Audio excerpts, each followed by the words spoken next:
আগে সরকারকে বলুন ব্যবস্থা করার জন্য, তারপর হকার উঠানোর জন্য। মাটি পর্যন্ত বা বালি পর্যন্ত জানে যে আমরা বিএমপি করি। আমরা এই দেশে বেঁচে থাকতে চাই। দেশ কি উন্নত দেশ যে আমরা চাইলে যে কোনো কিছু করতে পারবো? আমাদের দেশ নির্মল মানব দেশ। আমরা মনে করেন রাস্তাঘাটে অনেকজনের লক্ষ লক্ষ হকার আছে, তারা রাস্তাঘাটে কর্ম করে খাইতেছে। এখন যদি তাদেরকে উঠে দেয় তাহলে তারা কি করে খাইবো? সরকারকে এটা ব্যবস্থা করবো? আগে সরকারকে বলুন ব্যবস্থা করার জন্য, তারপর হকার উঠানোর জন্য। আমাদের দাবি আমাদেরকে উঠালে আমাদেরকে যে কোনো একটা কর্মসংস্থান করে দিতে হবে, যখন আমরা কর্ম করে খাইতে পারি। আমরা চাইলে আমরা রাস্তাঘাটে করে একটা গঠন করাই, এটাই আমাদের দাবি। আমাদের একটা প্রশ্ন আছে, আমরা কোথায় যাবো? আমাদের বউ বাল বাচ্চা, আমাদের ফ্যামিলি নিয়ে আমরা দীর্ঘদিন, একদিন না 2 দিন না, দীর্ঘ 20 থেকে 25 বছর ব্যবসা করে আসতেছি। তাহলে আমরা এখন কই যাবো? আর আমরা হচ্ছে মধ্য ফ্যামিলি, গরিব ঘরের ছেলে মেয়ে। আমাদের 10 লাখ 20 লাখ টাকা অ্যামাউন্ট নাই যে আমরা একটা টাকা অ্যাডজাস্ট করে একটা দোকানে ব্যবসা বাণিজ্য করবো। আমরা ফুটপাতে আমাদের 10,000 20,000 চালান, আমরা দৈনিক কিনে আনে, দৈনিক বেশি, এটা আমাদের চালান। এখন আমাদের সরকার ক্ষমতা আসলো, আমরা উচ্ছেদ হইতে আছি। আমাদের দুঃখ এটা আসলে হয়েছে কি, আমরা তো মার্কেটের সামনে, মার্কেট থেকে আমাদের কোনো অবজেকশন নেই। এই অত্র এলাকার মানুষ আমাকে মাটি পর্যন্ত বা বালি পর্যন্ত জানে যে আমরা বিএমপি করি।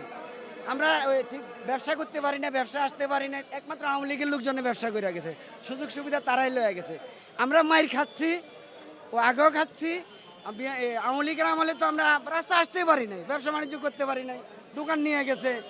এখন যা খাইছি, এখন সরকারের উঠাই দিব। আহার তুলে দেওয়ার ক্ষমতার মালিক একমাত্র আল্লাহ, কিন্তু আমরা হলাম কর্মের উসিলা।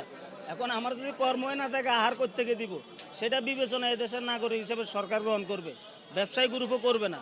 ওনারা ওনাদের ব্যবসা টিকানোর জন্য আন্দোলনে আছে, আমরা আমাদের কর্ম টিকে রাখার জন্য আমরাও আপনাদের সামনে আসছি। এখন বিবেচনা জাতির, বিবেচনা হলো আপনাদের।